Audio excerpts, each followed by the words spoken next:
Gays, o lateral passando, Messias. Messial e Messial, aí você entrega tudo que nada até o fim, só quer a taça. Foi uma mesma assim, que nada é seu fim, seu Flamengo, e que se foda as merda dos seus times, são bitch. Claro. Cê é louco, maluco. O Bruno Henrique é a lenda da Libertadores, mano. Tô te falando, é só cruzar que ele e o Pedro resolve. De La Cruz, Arrascaeta é um monstro demais. Aí agora tem o Paquetá, ó.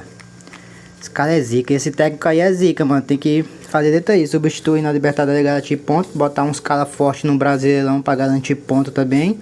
E golear no primeiro jogo da Copa do Brasil. Por no segundo colocar um time mais ou menos. O foda é que não tem mais ou menos. É tudo bom no Flamengo, né? Façam alguma coisa. Me deem algum remédio, por favor. Um remédio pra acabar com esse mal. Mata.